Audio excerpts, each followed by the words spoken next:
ওই, চোখে দেখিস না নাকি চোখ বাসায় খুলে রেখেছিস? সরি, আসলে আমি দেখিনি। দেখিসনি নাকি দেখেও না দেখার ভান করছিস? সত্যি আপু, আমি দেখিনি। চুপ। তোর মতো ছেলেদের আমার ভালো করে চেনা আছে, ফাজিল কোথাকার।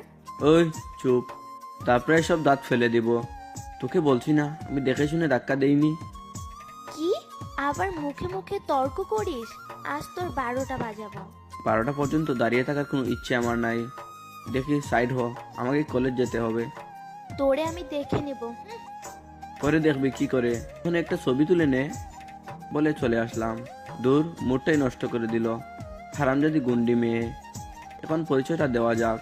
আমি সামির, বাবা মার বান্দরের তুক্কু আদরের বড় ছেলে। আজকে আমার কলেজের প্রথম দিন। সবেমাত্র বাসা থেকে বের হয়েছি, আর তখনই গুন্ডি মেয়েটার সাথে ধাক্কা খেলাম। তারপর কি হলো সেটা তো দেখলেন। গুন্ডি হলে কি হবে, চেহারাটা পরীর মতো সুন্দর। যাই হোক, আপনাদের সাথে কথা বলতে বলতে কলেজে চলে এসেছি।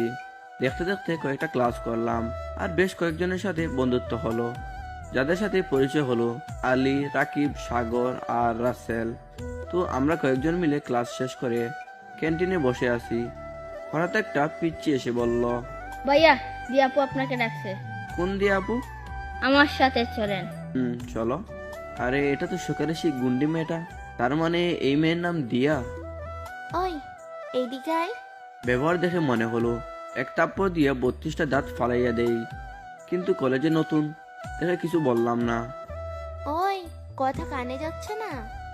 আপু, আপনি আমার সাথে এমন ব্যবহার করছেন কেন? ওই, তোর সাথে কিভাবে কথা বলতে হবে? কেন ডেকেছেন বলুন? তোর সাথে প্রেম করব দেখে ডাকছি। কি প্রেম করবি? বলে দিয়া আর ওর বান্ধবীরা সবাই একসাথে হেসে উঠল। মনটা কয় সবগুলার লাঠি দিয়া পিটাইয়া তক্তা বানিয়ে দেই, কিন্তু কিছু না বলে চলে আসলাম বন্ধুদের কাছে। দোস্ত, মালটা কেডারে? ও হচ্ছে পুলিশ কমিশনার রফিকুল সাহেবের মেয়ে। ওকে দেখলে সবাই ভয় করে। ওকে কেউ ডিস্টার্ব করলে ওর বাবাকে বলে দেয়, আর ওর বাবা এসে ছেলেটাকে তুলে নিয়ে যায়। ও এই ব্যাপার, কমিশনার মেয়ে গুন্ডি কমিশনার? কিন্তু কিভাবে? কিছু না, চল বাসায় যাই। তারপর বাসায় আসলাম, খাওয়া দাওয়া করে একটা ঘুম দিলাম। রাতে ঘুম থেকে উঠে আবার খেয়ে আবার ঘুমিয়ে পড়লাম। কাজ নেই, বেকার। আপনাদের কমেডিয়ান ইউটিউবার ভাই খাই দেয় আর ঘুমাই, আর বাপের কাছে মার খাই। সকালে ঘুম থেকে উঠে নাস্তা করে কলেজে গেলাম। যেইমাত্র কলেজে গেটে পা দিছি তখনই, ওই হারামি, এদিকে আয়। আপনারাই কোন? আমার নাম সামির। আমার ডাকতেছে হারামি বলে। মনটা কি কয়, মনে হচ্ছে সবগুলারে ধরে আসার দেই। কি হয়েছে বলুন? আর আমার নাম হারামি না, আমার নাম সামির। তোর নাম দিয়ে আমি কি করবো? আর শোন, এখন থেকে কলেজে ঢুকতে গেলে আমাদের সালাম দিয়ে কলেজে ঢুকবি, আর তোর টাকা দিয়ে আমাদের ফুচকা খাওয়াবি।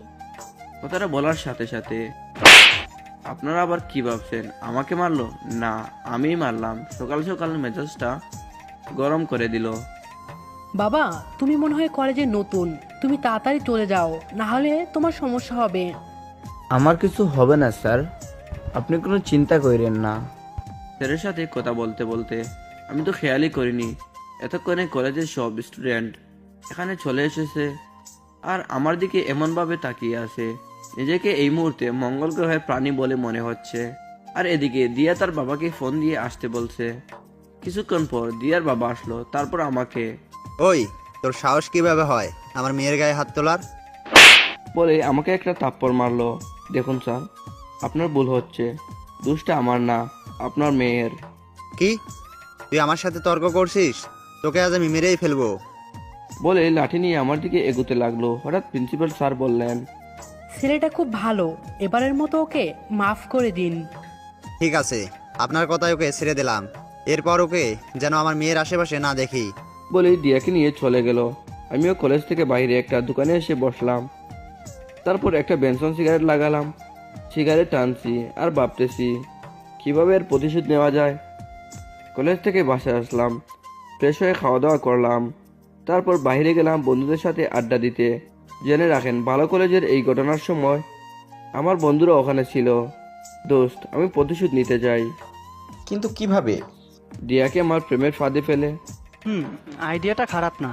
আরে বোকা, মিষ্টির গান পেলে মৌমাছির অভাব হয় না। বুঝতে হবে না, চল।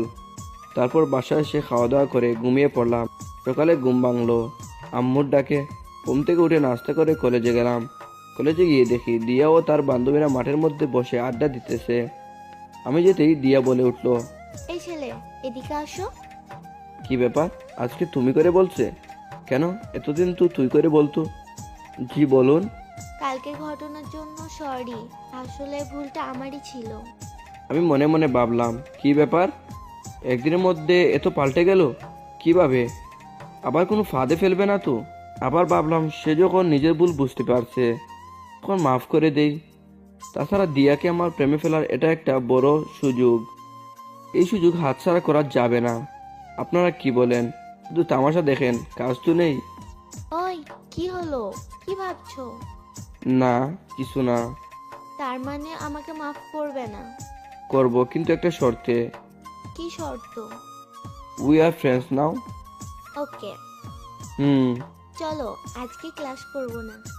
কেন? আজকে আমরা পার্কে ঘুরতে যাব। কিন্তু আমাকে থামিয়ে দিয়ে। কোনো কিন্তু না, চলো। চলো। তারপর আমরা দুজন একসাথে পার্কে গেলাম। মেয়েটাকে যতই দেখছি ততই প্রেম করতে ইচ্ছে হচ্ছে। গুন্ডির আড়ালেও একটা মায়াবী চেহারা আছে, সেটা এখন দেখলাম। অপরূপ সৌন্দর্য। আমার না ফুচকা খুব ফেভারিট। তো আমি খাবো। ও, নো প্রবলেম, চলো। চালি, আমার টাকা খাইতে চাস? এমনি এতিম মানুষ, আপনারাই ভালো জানেন। দুজনে খুব এনজয় করলাম, একসাথে হাত ধরে হাঁটা, ফুচকা খাওয়া, আরও অনেক কিছু। এত কিছুর মাঝে আমি ভুলেই গেছি আমার প্রতিশোধ নেওয়ার কথা। দেখতে দেখতে সন্ধ্যা হয়ে গেল। হঠাৎ খেয়াল করলাম কয়েকটা ছেলে কিছুক্ষণ ধরে আমাকে ফলো করছে, কিন্তু তার চেয়ে বেশি অবাক হলাম যখন দিয়া আমাকে বলল, ওই, তুই কি ভেবেছিস তোর মতো একটা ছেলের সাথে বন্ধু করব আমি? তার মানে এই ছেলেগুলো তোমার ভাড়া করা গুন্ডা?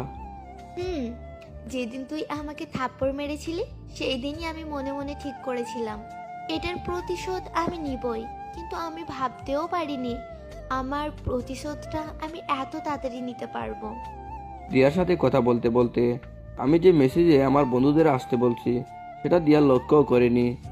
দিয়ার গুন্ডারা আমাকে মারতে আসলো, ঠিক তখনই আমার বন্ধুরা এসে হাজির। তারপর আর কি, আপনারা তো জানেনই, যুগ আর তুক্কু নায়ক কখনো মার খায় না।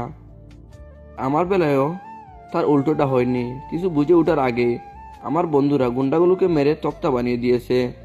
তারপর আমি দিয়াকে বললাম, দেখো দিয়া, তোমার বাবা আমাকে যতক্ষণ থাপ্পড় মেরেছিল আমি ইচ্ছে করলে তখনই তার প্রতিশোধ নিতে পারতাম, কিন্তু আমি নেইনি। কেন জানো? কেন? কারণ প্রথম যেদিন তোমার সাথে আমার ধাক্কা লেগেছিল সেদিন আমি তোমার প্রেমে পড়ে গেছি। আসলে দিয়াকে আমি প্রথম দেখাতেই ভালোবেসে ফেলছি। দেখতে কিন্তু দূর, বাকিটা নিজেরাই বুঝে নেন। তোর মতো ছেলের সাথে প্রেম করব আমি? এটা তুই ভাবলি কি করে? কেন, আমার সাথে প্রেম করতে তোমার প্রবলেমটা কোথায়?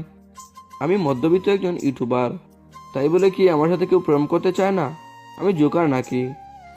তোমার ভালোবাসা আমি বুঝি। যেই শুনছো আমাদের অনেক টাকা পয়সা আছে আর তখনই আমার সাথে প্রেম করার তোমার ইচ্ছে জাগলো, তাই না? দেখো, আমি তোমার টাকা পয়সা কিছুই চাই না, আমি শুধু তোমাকে চাই, দিয়ার হাত ধরে। ওকে, আমার প্রেমে পড়ার একটা কারণ বলো যার জন্য তুমি আমার প্রেমে পড়েছো। আচ্ছা, তোমার প্রেমে না পড়ার একটা কারণ বলো। আমি তোমাকে ভালোবাসি না আর কোনোদিনও বাঁচতেও পারবো না। তুমি আমাকে আজ হোক কাল হোক ভালোবাসবেই। তুই আমার সাথে চ্যালেঞ্জ করছিস, মধ্যবিত্ত ইউটিউবার কোথাকার? এই রে, যা ভেবেছিলাম তাই হলো। চ্যালেঞ্জ না, আমার ভালোবাসার কনফিডেন্স থেকে বলছি। তুই থাক তোর ভালোবাসা নিয়ে, আমি গেলাম। আমার কথা না শুনেই দিয়া চলে গেল। রাগ করে বাসায় আসলাম, এসে খাওয়া দাওয়া করে ঘুমিয়ে পড়লাম। সকালে উঠে নাস্তা করে বন্ধুদের সাথে আড্ডা দিতে গেলাম। দোস্ত, একটা উপায় দে না, কিভাবে দিয়াকে প্রেমে ফেলা যায়? প্রেমে ফেলার কথা কি বলছিস রে? তুই তো নিজেই দিয়ার প্রেমে পড়ে গেছিস। দোস্ত। একটা কাজ কর, তুই তুই একটা মেয়ের সাথে কয়েকদিন প্রেমের অভিনয় কর, আর এমনভাবে অভিনয়টা করবি যাতে দিয়া তোকে দেখতে পাই।